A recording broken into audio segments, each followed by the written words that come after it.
Don't worry, I'm not going to leave out Jesper and Wylan because they had the best scenes. Hello, this is The Sword and the Pen Reflections. It is my casual alternative to the formal channel, The Sword and the Pen, link up there. So I just finished, well, not just, about a day ago, I finished watching episode 5 of Shadow and Bone Season 2, and I really enjoyed it. I still had some issues, but for the most part, this was, I think, the best written episode as far as the dialogue is concerned. Like I said, still some complaints, and I'm going to go over them, but I really enjoyed what we had. And the reason being that I saw this pattern of there being something that we wanted to know going into these conversations. And you could see that there was progress with each moment of, not each moment of dialogue, but each line. And so it wasn't a lot of wasted time in this dialogue. And at the end, you get to a revelation of some kind. And if the revelation wasn't leading us to more questions, it was unexpected information, or it was a piece of wisdom that we really liked to hear, or it helped the character kind of question what they were doing. But all of it was something unexpected. It always came to an unexpected ending, and I like that a lot. I like when you have dialogue that is going to be moving the plot along as far as character movement, and so it's difficult to describe this. I learned about all the writing terms about 20 years ago, and they have since changed. But what you want to do with dialogue like this is make your characters work for what they want as far as information out of another character is concerned, and you also want to have them challenged.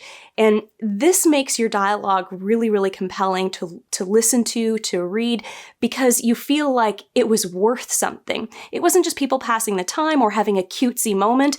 It was important to what we are seeing as far as a relationship between these two characters, or the development of the character themselves. Like, there is movement. It's either movement in the relationship or movement in the character's personality, and that is important.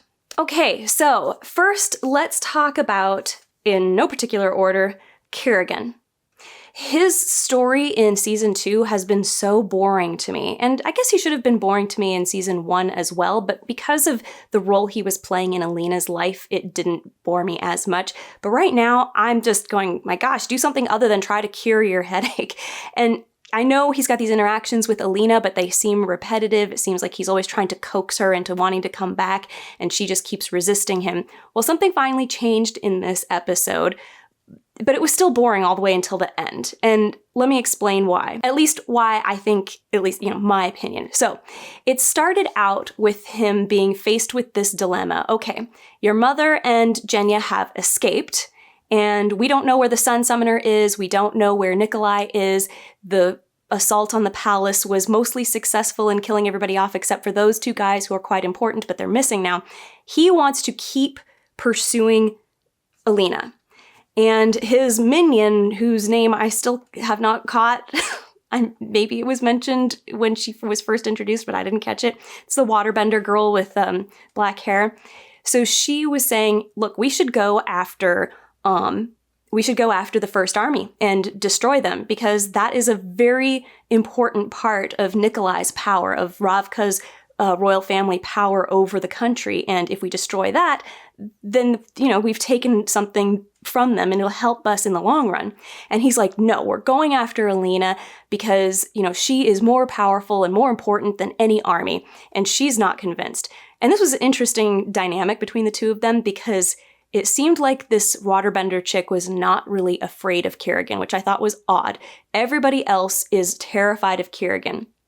But actually that alchemy guy isn't really afraid of him. Well, he's timid around him, so it comes off as fear. But this girl did not seem to have much fear of Kerrigan. So I'm interested in what that relationship is. But anyway, so that is the status of Kerrigan at the beginning of his part in this episode. I'm going after Alina. And the whole purpose of everything that happened in this episode was to get him at the end to the point of, okay, forget Alina, we're going after the First Army. It was a bit weird of a change for him, and it felt contrived. So I get to the end of this and I go, all that just for him to change his mind. And it felt like they were really forcing it, trying to make this happen. So Alina decides she's going to attack him and goes into his mind instead of, the other way around. And she's like, yeah, I've been thinking about what you said, and you're right. Nobody's like us. And, Mal can't understand my power. And the most interesting piece of this dialogue between her and Kerrigan was that Kerrigan said, well, it's not his fault that he can't understand it. I tried to warn you about that. And I thought, I wish they would play up Kerrigan trying to play the compassion card, because they seemed to do that in season 1, and then they've sort of dropped it here in season 2. I would have liked to have seen him going, okay, I have to try to win her over. But then again, Alina was she was the aggressor in this situation, coming to him and trying to seduce him very obviously. I mean, it was so obvious what she was doing. I didn't believe for a second that Kerrigan would have believed her. And yeah, he goes, tell me what you want. But then he immediately falls for her flirting with him. She's getting all close to him and touching him and going, it's not all about, about getting what, about power. Sometimes it's about getting what you want or something. I forget exactly what specifically she said, but he kind of falls for it and they almost kiss, and then she grabs his hand and burns the hell out of it. Then he's really upset. He pushes her away, and afterwards is when he decides, okay, we're going to go destroy the first army, and then Alina will, I'll make her scream at some point, not in the good way. But it was so contrived because she was so freaking obvious. And I'm going to get to what I think her plan should have been later. But I didn't buy that Kerrigan would fall for this. It just seemed way too fake. I mean, the last encounter that they had, she was pushing him away. She was accusing him of killing her friends. And then she basically told him, get out of my head. There was no moment of her like, oh, maybe I'll go with you. It was all very repellent. So why would he think that, especially with an accusation of you're trying to kill my friends, would he think that she is interested in him? This does not make logical sense. If he's hundreds of years old, he would pick up on just how freaking fake this moment was. So I didn't buy that, and I didn't buy his transformation to, yeah, let's go get the first army. I get, his pride's been beaten and now he's going to go after Alina. That's not good. And, if you get to that point in a way that feels fake, it's not satisfying. So you need to make this all more believable. And the way you do that is going to be on Alina's part. You have to change what she does. And they didn't do that. So we'll talk about it when we get to Alina. Oh, wait, before we go on to Alina, I had one more note here. There are so many instances of disconnected dialogue where what it feels like is two people having a conversation, right? And you would think, I say one thing and it causes this person to say another thing that causes this person to say another thing. Like, you want to see this cause and effect, which causes something else, which causes something else. You want to see it all kind of trickle down like this. And every once in a while in this show, somebody just says something that I'm going, why would you, how did this come as your next line? Why is this the next thing that you're saying? So here was what threw me off. So he asks Alina, as happy as I am to see you, why don't you tell me what you want? Something like that. And she says she thinks that he is afraid of the bond between them, which I thought was weird. And then here's the line that threw me off. He goes, I feared everything there is to fear. It made me strong. I understand things about power you have years yet to learn. And it's not good enough that she brought up the term fear and he immediately came back to this. This sounded so weird. Why would he say this to somebody? She says, I think that you're afraid of the bond between us. His mind should be going to the bond between them and what it is that makes, why would she think that I'm afraid of that? So for him to explain that fear has made him strong was odd. It came out of place. It did not follow from that previous line. I have a feeling that there was more dialogue here and it got trimmed out, but they decided they needed to keep this line. And it just feels a little bit choppy. Yes, it keeps the pacing going, but it's not very smooth. Then for him to jump from fear to power. So I know he goes, it made me strong. Then he starts talking about power. I understand things about power that you have years yet to learn. Again, it feels like there's something missing between her saying, I think that you're afraid of the bond between us, and him jumping to explaining how he knows more about power than she does. There's something missing. So that would have been my comment to the writers, is that you need to figure out how to make this flow a little bit better. And if it was like they took something out, I might have suggested that they keep whatever it is in, because what would it sacrifice? Another 5 seconds? I mean, it's not a big deal. Okay, next I want to move on to Nikolai. Nikolai I see him as a very strange character, and I think it's because it seems like they're trying to create dilemma within him, and I'm just not seeing where it should be. I do like his character. I think he's great. I think he's saying things that I'm like, yes, I wish somebody would have said that to this character, and he did. But they keep trying to push this thing, like, are you going to be a good king, or are you going to be bad just like all the ones before? It's mentioned first by, I think it's Bagra. Let me see who said it. Yeah, this country's nearly been destroyed. Will you be the one to make it right? And then later we have, let's see, Genya. Oh yeah, okay, then it's Genya. She says she doesn't want his apology. She just wants to know if Nikolai truly means to fix all that is broken about Ravka, or if he's just destined to repeat the failures of their previous kings.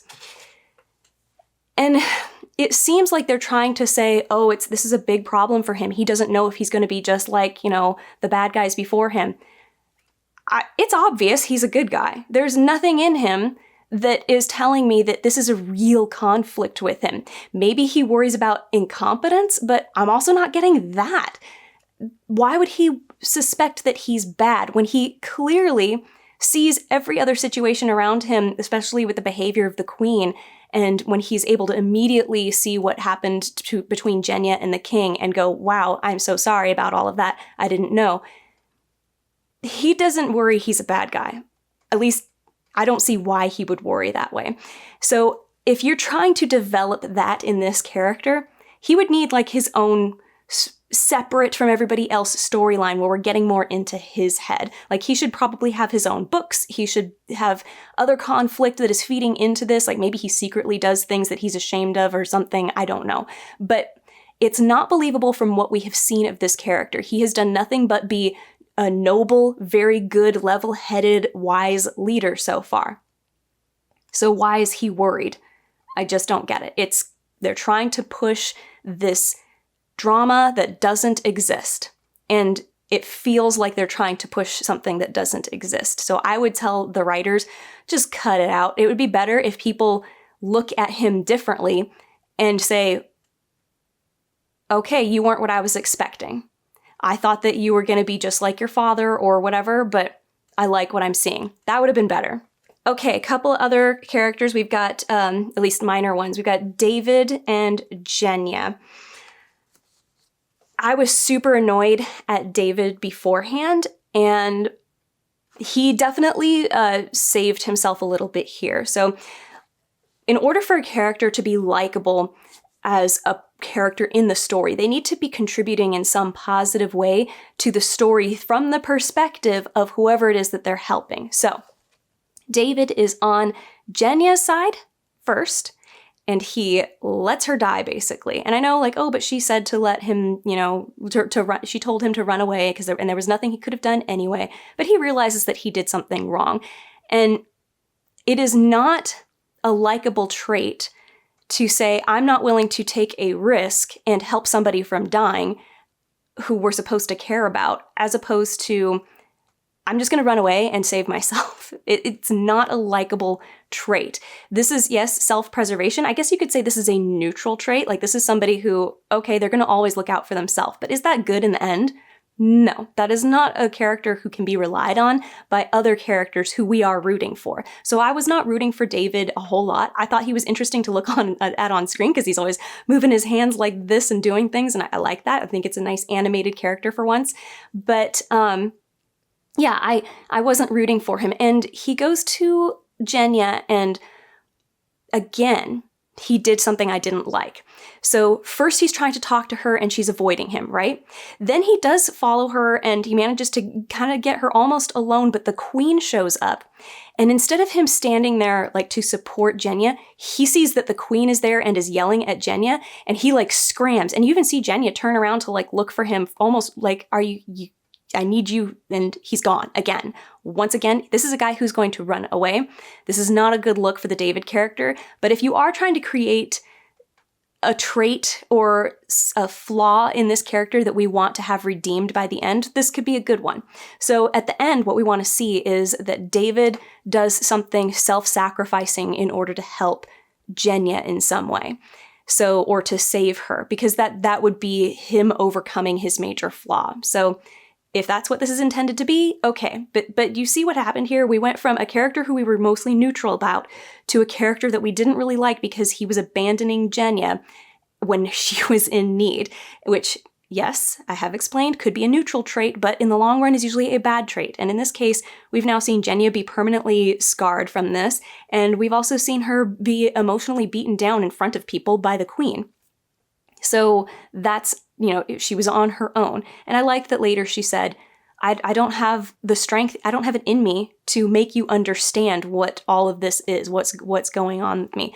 And he did slightly redeem himself here by telling her that, I see you from the inside. He compared her to steel, and saying that inside she's like made out of steel, but her beauty is her facade and it's not very strong. But he's like, but what really matters is what's inside. And then he touches the scarred side of her face, and then she kisses him and he kisses her back. So it's all good. But we still need to see him get over this fear of preserving himself over her. And we saw him regretting not doing something. So that's the first step. This is a good progress for David. But again, he's still not fully redeemed. Quick note, Baghra had one of my favorite lines in the episode, which was she clicks her tongue and says, "Perhaps I should have let Alexander finish us off." And I'm not sure what she was doing to keep Alexander at bay. Was she doing anything? I mean, I should have let him finish us off, which is sort of like, I stopped him from finishing us off. That was me. That was not you, lady. But unless I missed something, did I miss something here? But yeah, I didn't get it, but it was still funny. I do like this actress a lot. Another funny thing she said was, so at the very beginning of her little entrance, she blows out the ceiling and she says something along the lines of like, "Gosh, you idiot girl, like, are you gonna tell us how to get down there or whatever?" The ADR on that, which is basically the audio that they record after the scene is all shot and everything, they record her voice and then they can boom it. I don't know why, but I got this like, is it the voice of God? It was such a weird mental image for me. I think they should have they should have edited the sound for her voice a little different. I won't go into it. But anyway, I do like the Baghra character. I'm really glad she's finally working with the heroes in a proactive sort of way, because she really hasn't been doing that, with the exception of like a tiny little bit in season 1. But that was just her training stuff with Alina, which we didn't get to see much. I'm glad we're seeing more with Baghra. I will go more into her stuff when I'm talking about Alina. Oh yeah, and another note. I know that I've said this twice. I didn't say it. I said it actually in a part that I fast forwarded in the previous episode that I recorded. I said something better come from Mal being arrested, because I was wondering what the hell happened to Mal. Is he locked up and like in a cave somewhere, and now Vasily is dead, and is he just going to starve somewhere hidden, or is he on a caravan being shipped off somewhere? What's going to happen when, I was curious to see what was going on there, but I had this suspicion that nothing was going to happen, that it was going to be like he's arrested and we don't hear from him, and then he suddenly will be free in the next episode. And so when that happened, I was cringing. I went, oh my gosh, they did exactly the thing that I thought that they shouldn't do with him, which is have him arrested for no freaking reason other than we can't have him at the party. So here's how I would have fixed this in a much more believable way. I would have had Mal deciding that it is too much for him to be at the party, and he just decides to give himself a little bit of a break, and he's going to stand guard outside. Or somebody says that they see something suspicious outside, and he's going to go and investigate this with a group. And while he's away from the palace, which is not the palace, it's the spinning wheel, while he's away, that is when Kerrigan and all those guys attack, and it's just so fast that by the time Mal runs back to the palace or back into the spinning wheel, he can't find anybody. Alina has gone, the chaos is over, everybody's gone, and he's just running around looking for where Alina is. Because it doesn't seem like he's gone for that long. I mean, what, a day is what it looks like, or half a day? I mean, seriously, it does not appear that a ton of time has gone by. And if it was supposed to be a ton of time, then they didn't convey that very well. So I would have had that happen instead of him being arrested, because all that tension of, oh no, Vasily has arrested Mal and he wants to execute all the traitors. That was all this tension brought up for the reader, for the viewer and the audience, and we got nothing from it. It was a fake out. You don't want to do fake outs. If you fake out too many times, your audience will never believe anything. And anything that does happen that is real, they just go, well, they finally followed through on something. So I hope that they don't do this again. And another note, it's super, super short. So Tolia and Tamar have a special little necklace that helps them find each other. Interesting. I really do hope this comes back. I hope it comes back in season 2, in this season, because having things introduced and then possibly never paying off is very annoying, but I like this, that there's possibly some Grisha power or something else that helps them to find each other across distances, and I don't know what it is. I couldn't tell just from looking at it. So this is a promise to the audience that you will find out what this little necklace thing is, and we expect to see that pay off later on. Okay, let's move on to Alina. So she's very volatile in this episode. We see her starting out in sort of a panic, and she is desperately looking for Mal. She's convinced that if I find Mal, that'll make me feel better.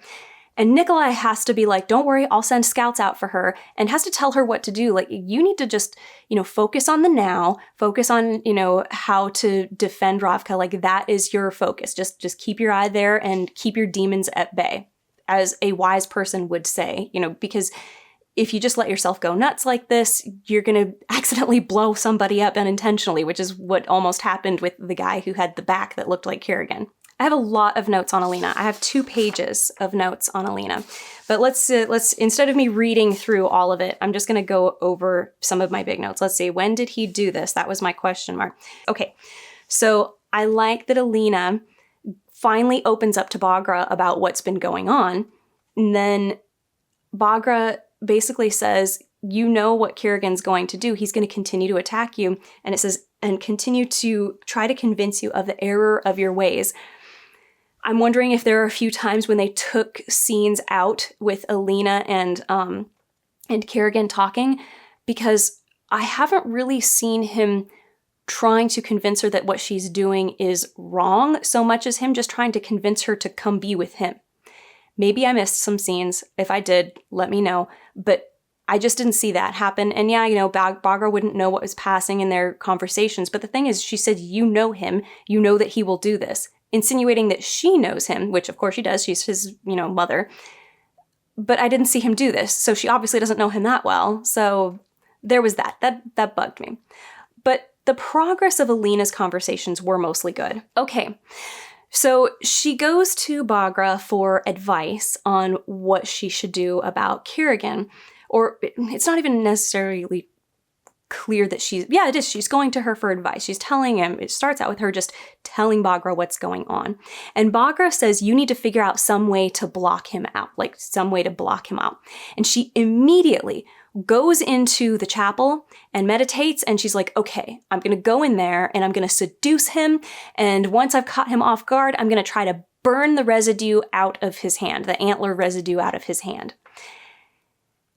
And I'm wondering, how the hell did she know that this would work? First of all, how did she know that she could materialize like this? Now, obviously there was a moment where she and Kerrigan kind of touched in the hallway in the previous episode where Kerrigan touched her. She's never done this, so how did she know she could do this? So she's going to jump in there and immediately try this right away. Also, did she see him use his power when he was projecting like this? I didn't see that. So I would have had her reaching this moment where she attacks Kerrigan as a gradual thing. I would have had her, this would have been a much better plan, obviously, and she was completely obvious. She should have known that nobody would buy this. If I just, 1 minute I'm telling you, I hate you, get out of here for killing my friends, I don't want to see you again, to, you were right, no one's going to understand us, and, I'm kind of turned on by you.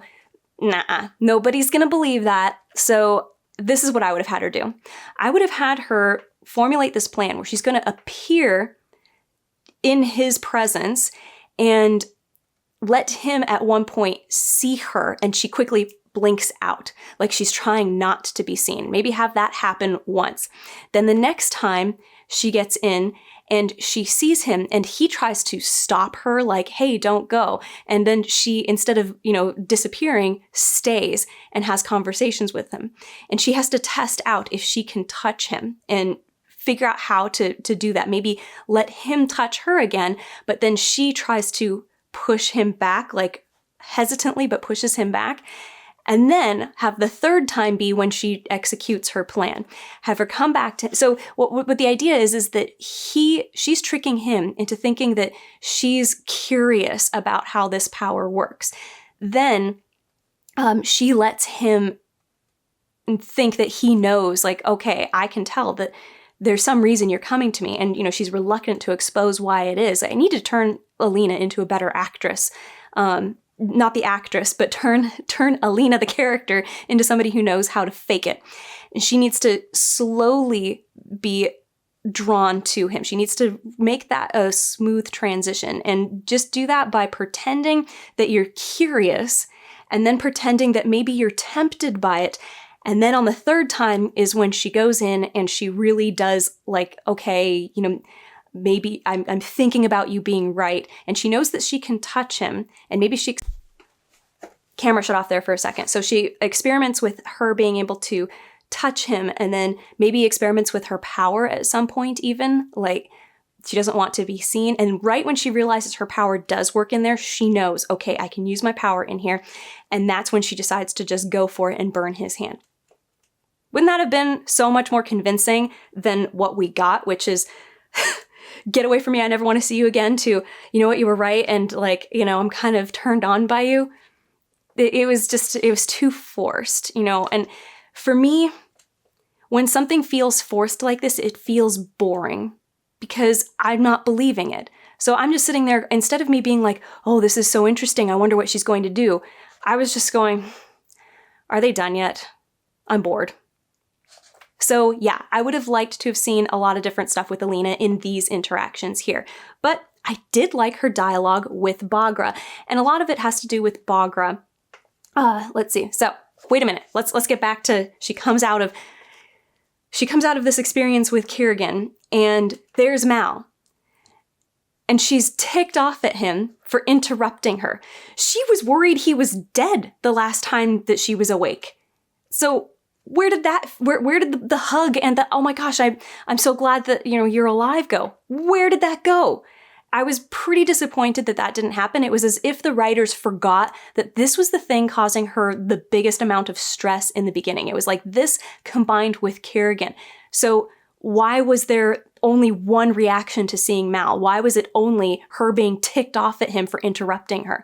It should have been, oh my gosh, I'm so relieved it was you, but also angry about this other thing.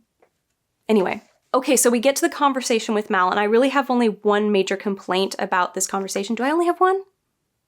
No, it's two. So he says, why didn't you tell me that you had a connection with Kerrigan? And she goes, when would I have told you? I couldn't find you. You were gone. And I'm going, you could have told him at any point in the previous episode. He was only missing by the end. All the times before that, when you knew there was something going on with you and Kerrigan, she could have said something but she didn't. So that was the answer to that one. So I was like, Alina, you are wrong to blame him for not being there for you to tell him about something that you could have told him about at any point. And the other thing that bugged me, and I do get this, was her saying, oh, now you're mad. Finally, you're mad about something. As if this might be a performer issue. And I'm not saying the actress is bad. I'm just saying that she maybe should have toned this down a smidge, because she appears to be upset that he wasn't angry. And this does not come across well. This is a bad, very immature thing. Like, she wanted him to be mad that things were so difficult, should have been difficult for him. Like, it was so easy for you to just, practically walk me down the aisle in an engagement to Kerrigan or to Nikolai, and all this other stuff that she was blaming him for not being upset about. And he goes, I am upset. And then she goes, well, then why didn't you say anything? So this is what I would have done. I would have had Alina telling him how alone she has felt, that she thought she was the only one who was upset, and that it was hard for. And I would have built that up in the previous episodes, like that she was trying to see if he was upset. And then him always being calm, and you could see that then this was just a mismatch of their intentions. Like, he was trying to be calm for her, and she was just desperately trying to see if he was as upset as she was, and she didn't understand how he was doing this.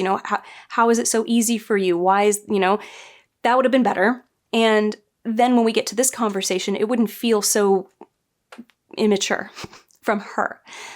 Mal had the right reaction here, so I think they did a good job having a mature reaction from Mal, because in the book, this is not what he does. And I think I mentioned this in my previous video, but Mal basically blames her for not choosing him over all of Ravka.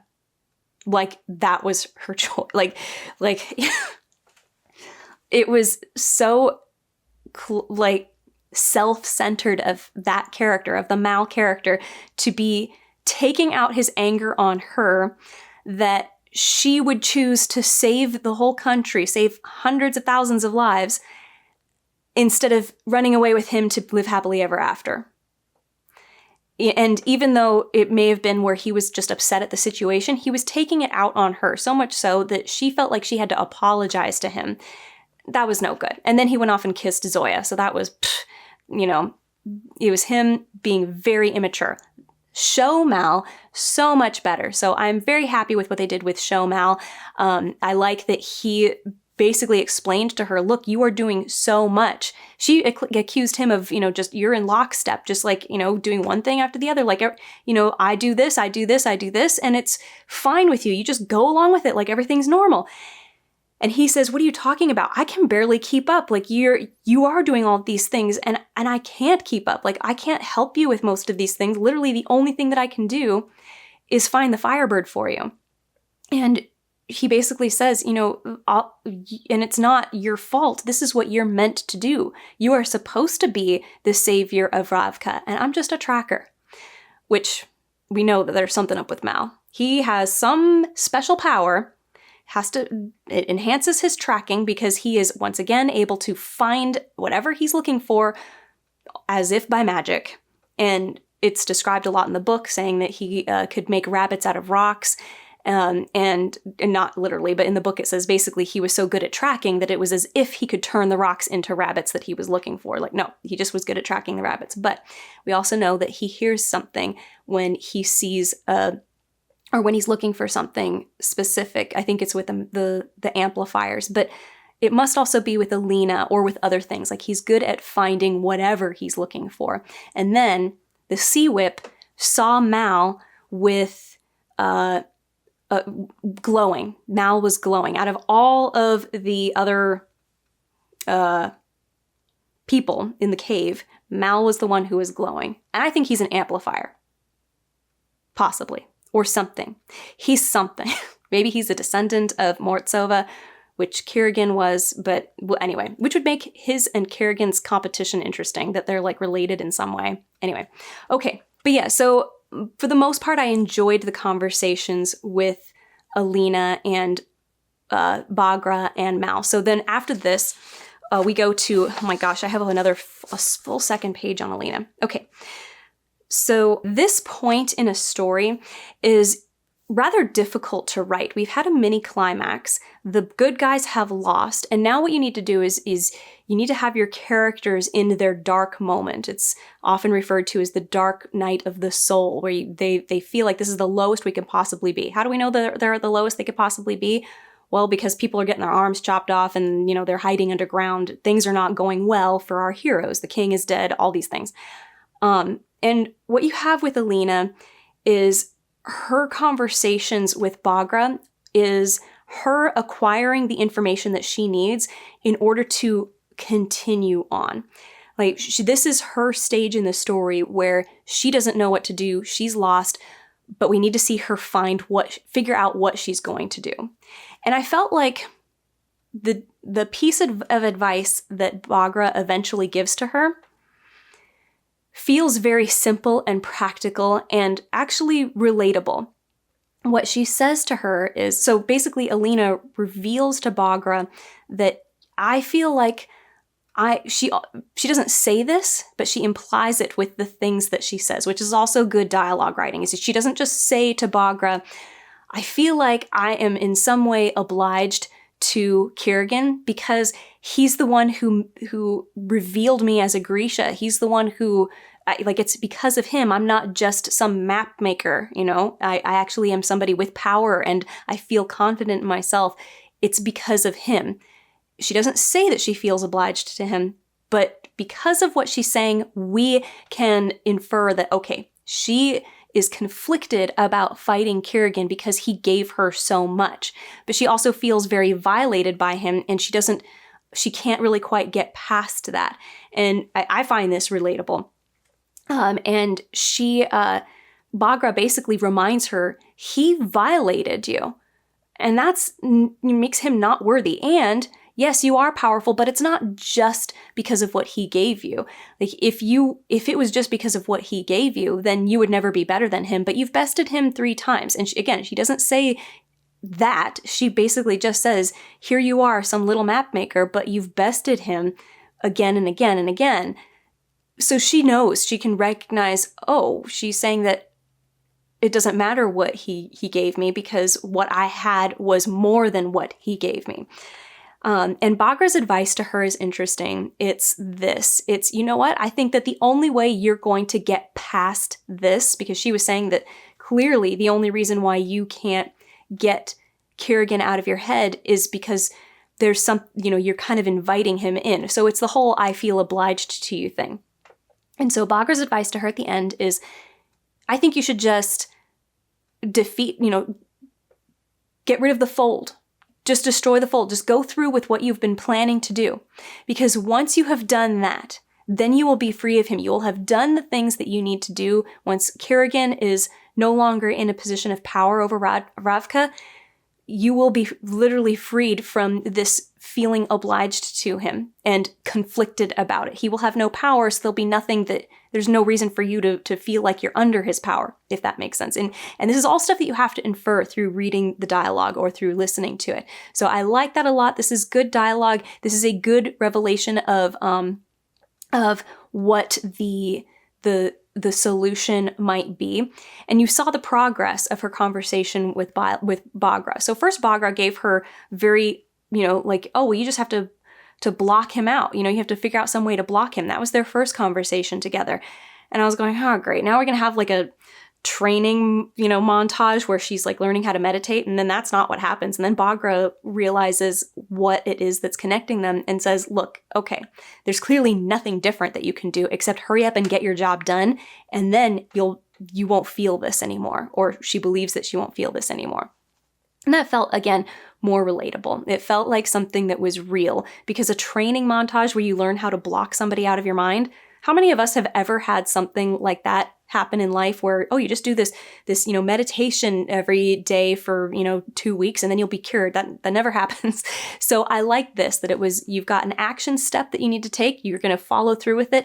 And yeah, it's not like you're going to, go through this process and get better at blocking him. It's saying, if you just get this done, I think you'll feel better at the end. And I like that. So that was good little bow package. And the progress of Alina slowly opening up to Bagra was believable. So well done with the dialogue there. Okay, you know what time it is. It's time to move on to the crows. Okay, so the crows had my favorite scenes in the whole episode. And I do think this is actually one of the strongest episodes so far, which is odd. Usually you find that the strongest episodes are supposed to be the climax. I found this to be very strong on both plots. And it was because of the relationship developments that we saw. We saw Mal and Alina kind of falling apart, but not really being over, just that they've finally acknowledged that there's been a change in their relationship. And then you have Alina and Bagra coming together as student and teacher, or the sage who she goes to for advice. I didn't talk much about Nikolai, did I? Did I skip Nikolai? I have a lot to say about Nikolai, don't I? Oh no, I already did Nikolai, that's right. Okay. Yeah, and then you have Alina's relationship with Nikolai kind of coming to a conclusion. And I do like what they've got going, this supportive friendship. He's obviously the support, and she is somebody that he knows he needs as a tool, but doesn't treat her like this, so I enjoy that. But anyway, we're moving on to the crows. So Kaz and, oh wait, no, before Kaz. So Zoya and Nina had an interesting progress in their scenes. So the first time that we see them together, we see them prodding each other about their loyalty to Ravka and Kerrigan, and kind of going, like, you were loyal to Ravka and, now you're not anymore, or you were loyal to Kerrigan. And then and Nina had a great line where she goes, well, it didn't take a whole city getting destroyed for for me to wake up and realize that I was on the wrong side of the war. And, what a dig at Zoya, who then held on to this. Then we have Nina recognizing that Zoya lost her aunt in, is it Novosibirsk? I think it was in Novosibirsk. And essentially going, oh my gosh, I totally, made that jab about Novosibirsk being destroyed, and your aunt lived there. And she goes, oh my gosh, I'm so sorry. So you saw Nina kind of like realizing the error of her ways and apologizing for it, making her another humble character. Nina's still winning. She did it. She did a good job. She has earned herself into my good graces in this show. So good job, Nina.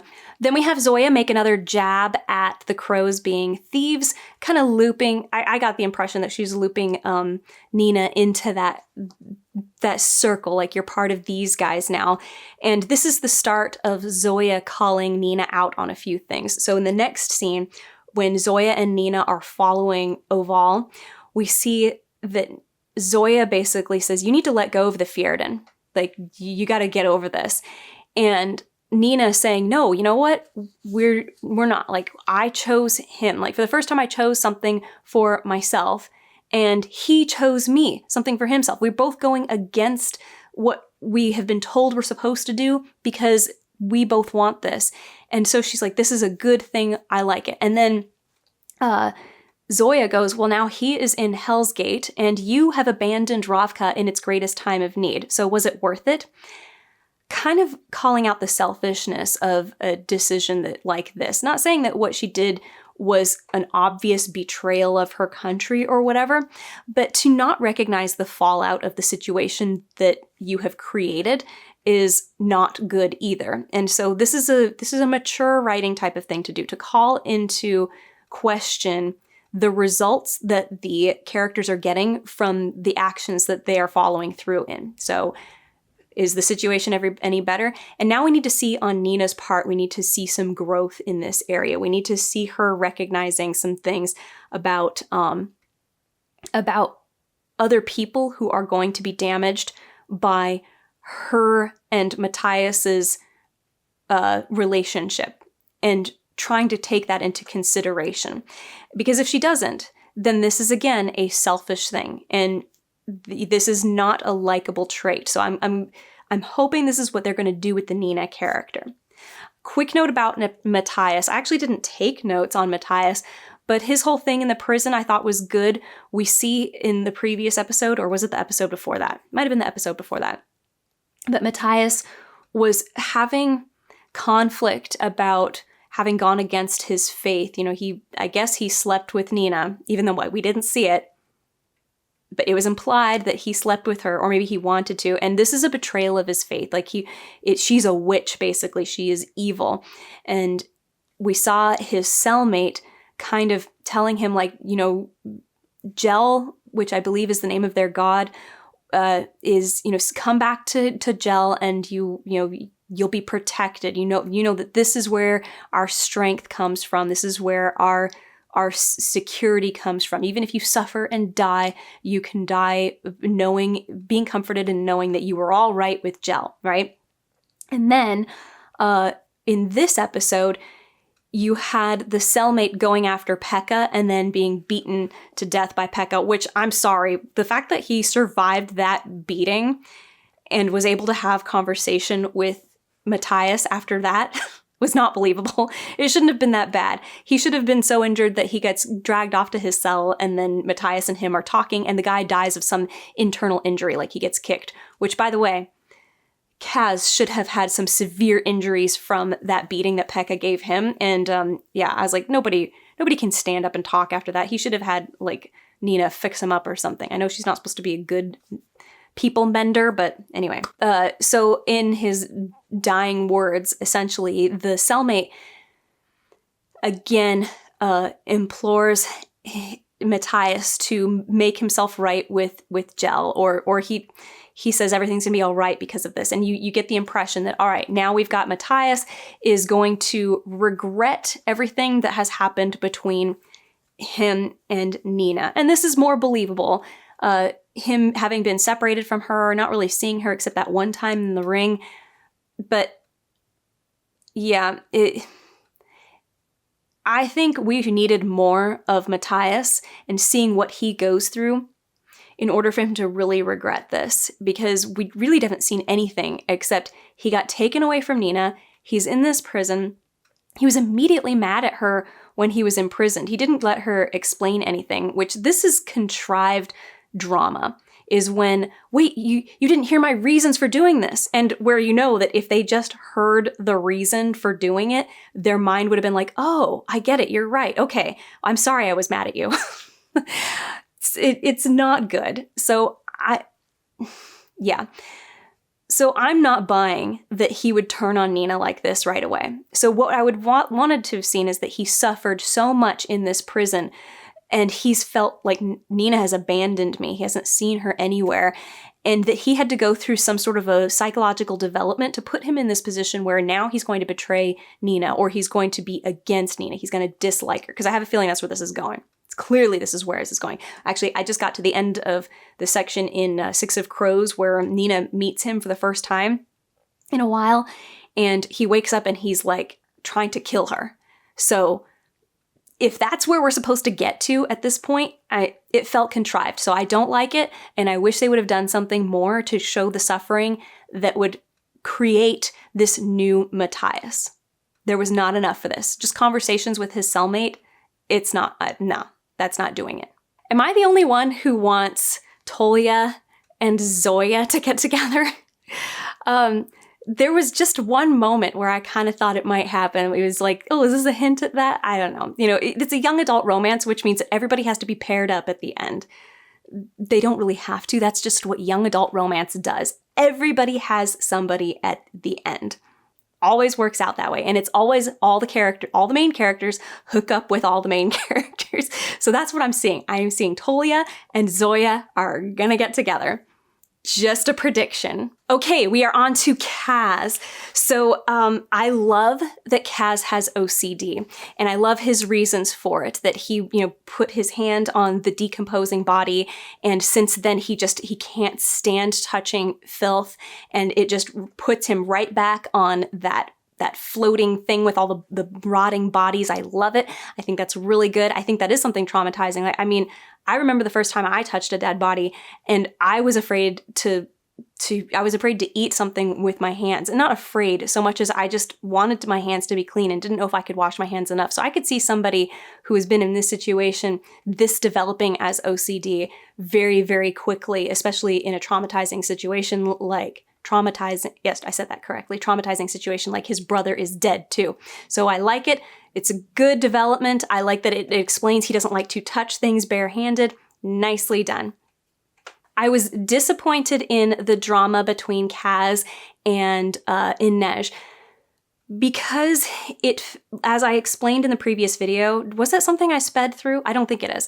But what I did in the previous video, said in the previous video, was that I thought that Kaz should have a cool down and then a realization that he should apologize to her for being so harsh at her and going, okay, I understand why you had to save the indentures. Why I understand why you couldn't be there for me. And she should apologize to him for not being there when she said that she would be there. She had a good reason. He needs to recognize that.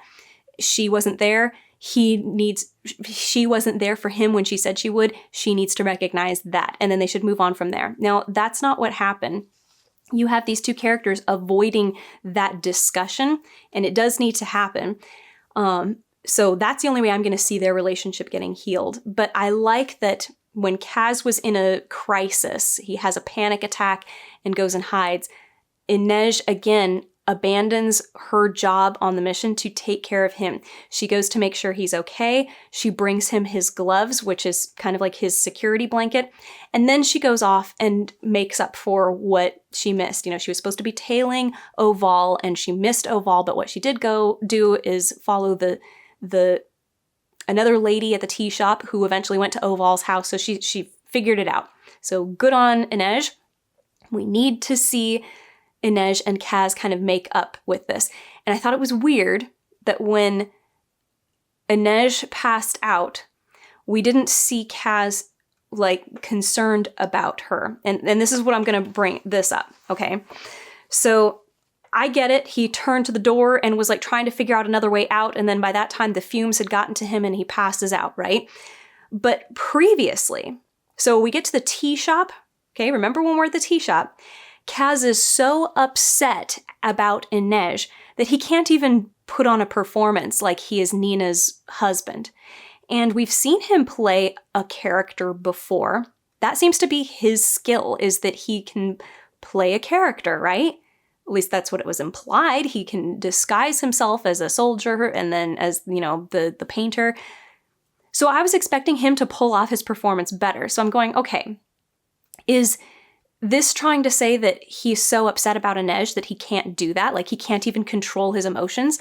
But at the same time, wouldn't he have been more upset about Pekka? Like he would have been in less control of his emotions about Pekka. Remember that scene in, I think it was episode 2 of season 1, where Kaz is captured by Pekka and beaten up, and Pekka's basically, telling him, I don't want you to take this job for Ravka, or, whatever, going across the fold or whatever. He's like, I don't want you to do that. You're going to step down and I'm going to take the job. And then Kaz went down and talked to Jesper and was like, I've just been warned off the job. That conversation. He was able to keep his cool in that situation. The person who he blames all of his problems for, I finally understand the term brick by brick because I've been reading Six of Crows. I didn't buy, it just didn't seem to me that somebody who can keep his cool in that situation can't keep his cool and play his part in this tea shop situation.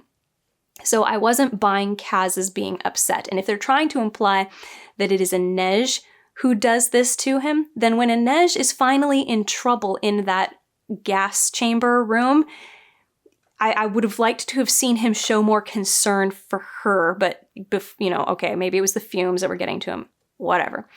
That was my complaint about Kaz. I am super curious about this Oval character. So she's very perceptive, right? Because she picked up that Kaz and Nina were thieves, which Nina teasing Kaz was funny. I enjoyed that. Calling him Waffles.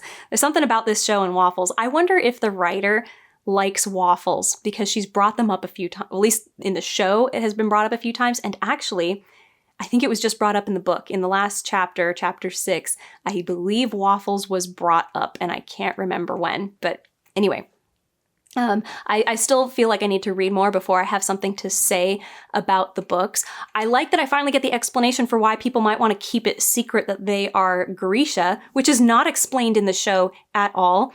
You want to keep it secret in Ketterdam because people will capture you and sell you into slavery. That is a pretty good reason for not wanting to reveal that you are Grisha. So I don't know why that hasn't been explained yet in the show.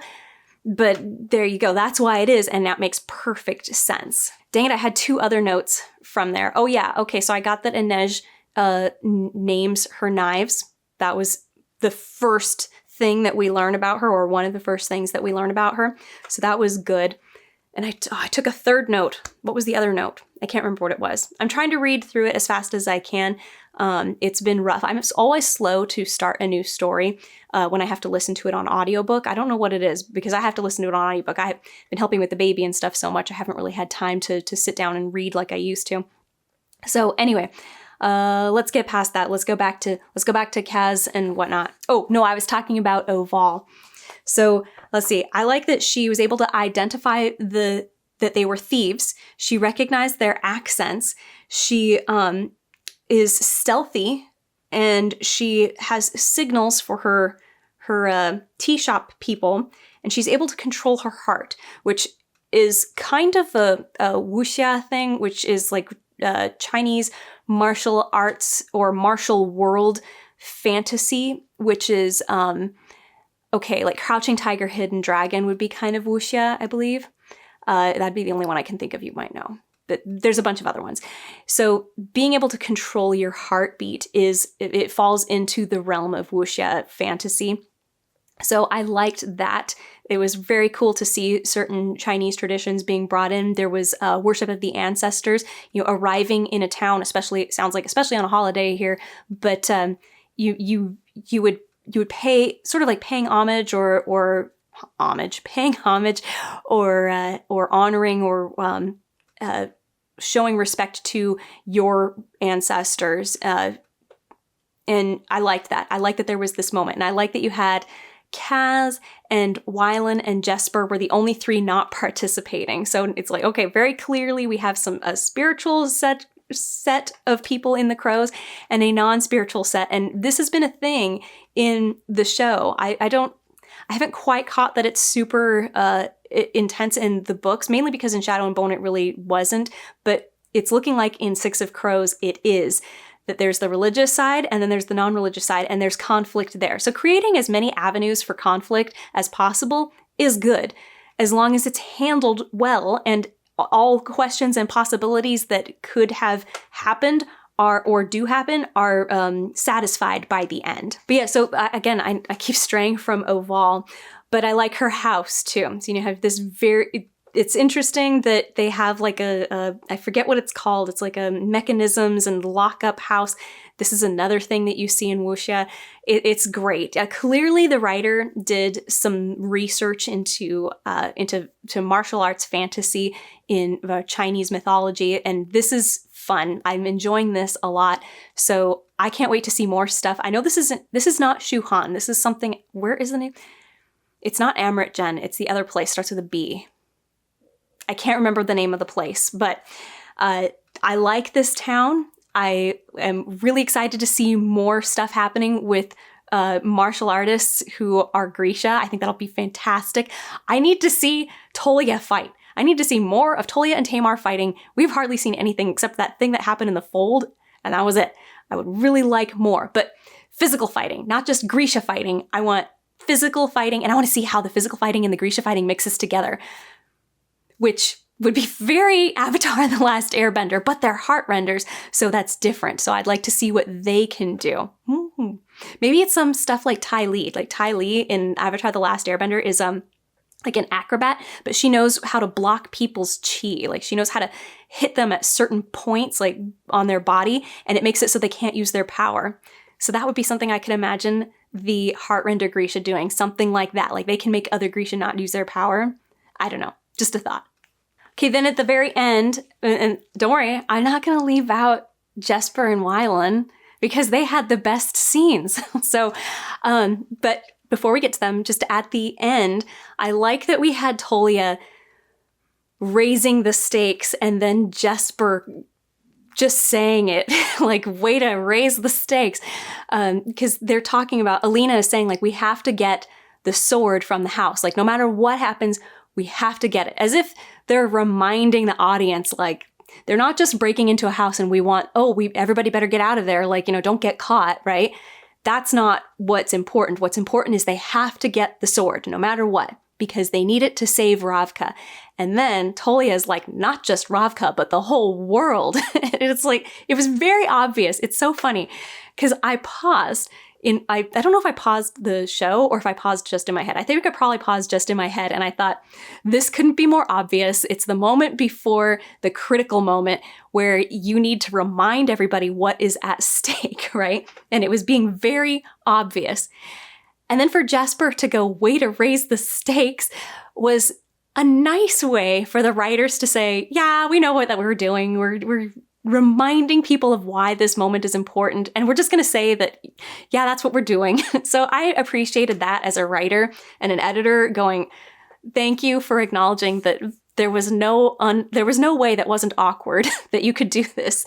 And so they just admitted that's what we're doing here. So, and they did it with Jesper, which is great. Okay, we're on to Jesper and Wylan.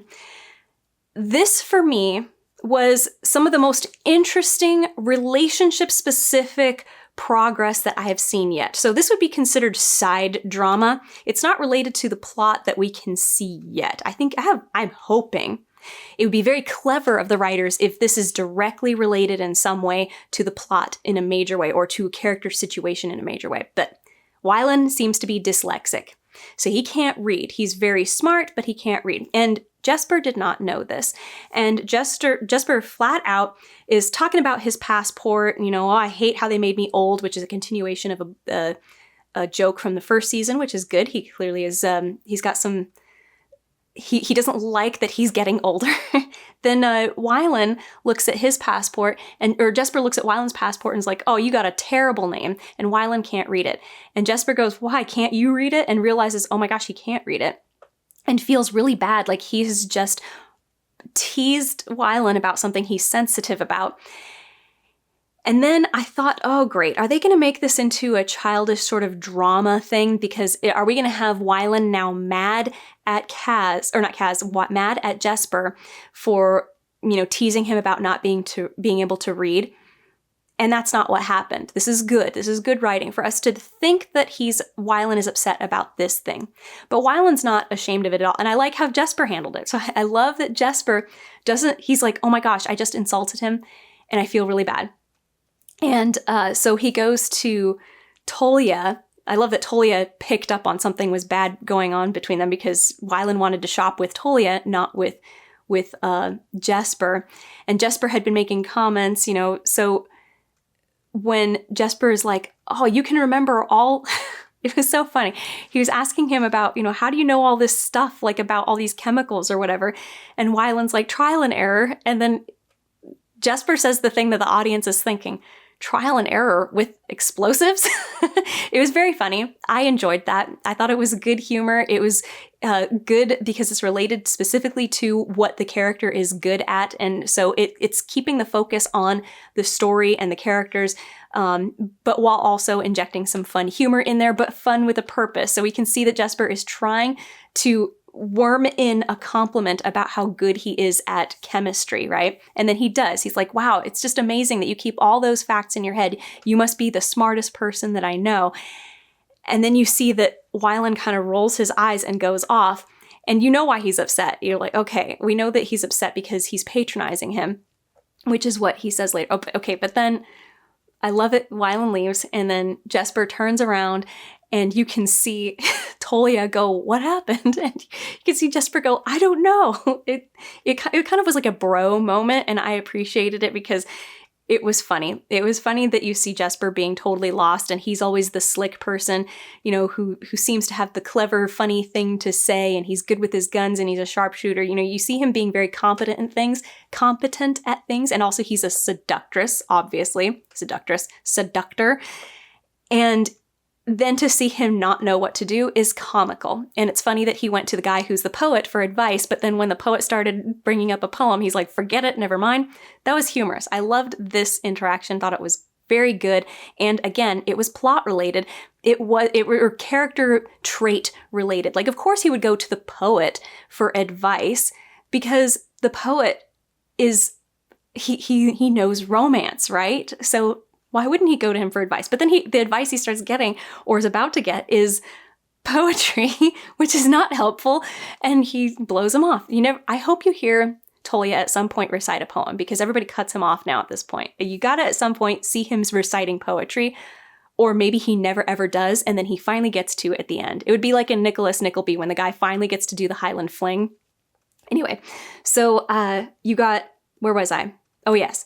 So then we're back to Wylan is upset about being patronized, and finally Jesper gets to confront him, and of course he does it on the job. I was not thrilled about, but this is, in writing terms, one of the best places to do it, because it's like he's got him cornered, and it's a critical moment where we can take a pause, and it doesn't feel like they had to cut off and do a whole split scene just for this. So it puts it in a critical moment, so it feels like the tension is even higher than it actually is. But I felt like the tension was already pretty high because things seemed to be related to their characters. Anyway, so let's get back. Okay. So you've got Jesper saying basically that, I'm sorry, I didn't know you couldn't read, and I really do think that you're smart. And then Wylan goes, stop patronizing me. And, and Jesper goes, you know what, you really don't, I'm just trying to tell you, you don't have anything to be ashamed of. And then this is where we get the revelation of what was really bothering Wylan. Wylan was saying, look, why should you tell me about how I should feel about my shame? So he is ashamed of this, but he's rolling his eyes and upset at Jesper because he sees that Jesper is being a hypocrite. And this is, again, an example of you get to the end of the dialogue that has happened and you see that something is revealed that wasn't expected. This is the revelation of something that was unexpected. And it causes our hero to rethink what they're thinking. So Jesper gets to find out that Wylan wasn't really all that upset that he was insulted. He was upset that Jesper is being a hypocrite. But Wylan also, now this is interesting because now we suddenly flip the perspective to Wylan, because now we're not with Jesper going, what's wrong with Wylan? Now we're with Wylan going, oh my gosh, what's wrong with Jesper? Because Jesper comes back at Wylan and says, don't you tell me, so Wylan goes, you're hiding the thing about you that makes, the one thing about you that makes you special. You're hiding that you are Grisha. And aren't you Zemini? The Zemini think that being Grisha is a blessing. And that's when Jesper is like, don't tell me, that it's a blessing. It is not a blessing. This has been nothing but a curse, and you have no idea what it has cost me. So now we're in Wylan's head going, what is going on with Jesper now? So Wylan suddenly had the revelation. Like, we were all wondering what's going on with Wylan, and then suddenly it became clear, he's upset at him for being a hypocrite.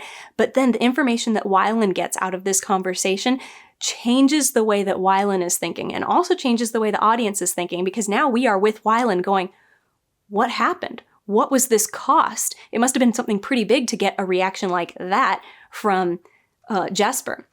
Now, what I'm expecting, so this is great. This is excellent shifting of whose head we want to be in and who we're hoping to get information out of next. So we're with Wylan, we want information from Jesper.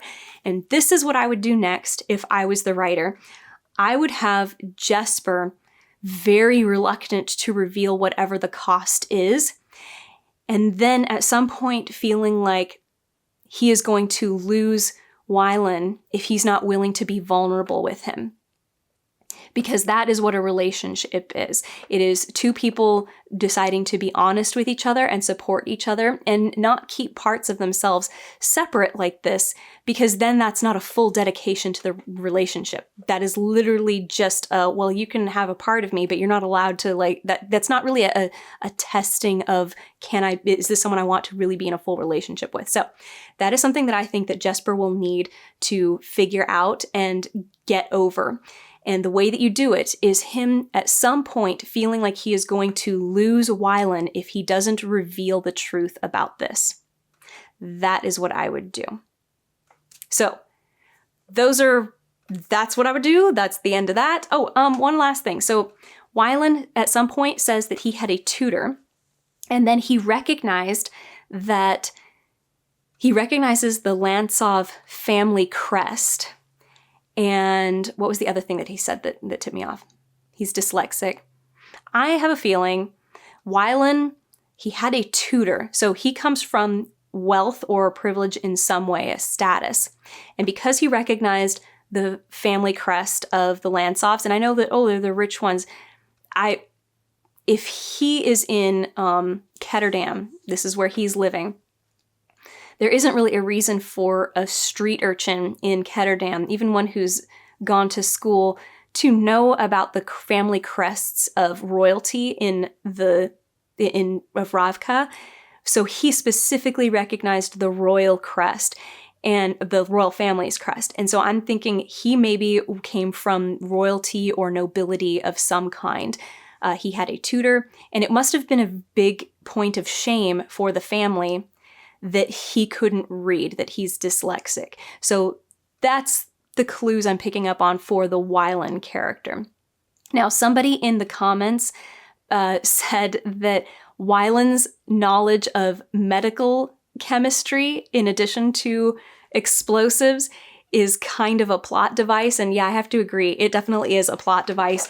But he is an interesting, compassionate and, not compassionate, well, I guess I don't know, I haven't really seen him doing anything super compassionate, but he seems to be perceptive, and we have compassion for him because he seems to be mostly helpless, but not too helpless, and he stands up for what he thinks is right. Like that's right, he also defended Pekka's son, saying he can't help who he is, who his father is. So maybe Wylan is also ashamed of who his own father is, or who his parents are at least. Anyway, okay.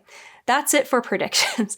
I really enjoyed this episode. I know I had a lot of stuff that I complained about, mainly when I complain about this show. Now, when I complain about other stuff, it's often like I can't stand it, it's really bugging me. But when I complain, it's because I wish these things didn't happen, because the rest of it is so good that I would like for these things to be fixed so that people can't look at it and go like, oh, well, wasn't that a really contrived piece of drama between whoever and whoever? Because I have to go, you're right, it was, but I like the other stuff. So anyway, let me know what you thought about this episode. If you agree with some of the things I said or not, that's fine. I'll argue with you, or I'll concede. We'll see how it goes. Otherwise, please like, subscribe, hit the bell for notifications. If you're feeling really generous, check out my Patreon or Ko-fi. And that's it. I will talk to you later.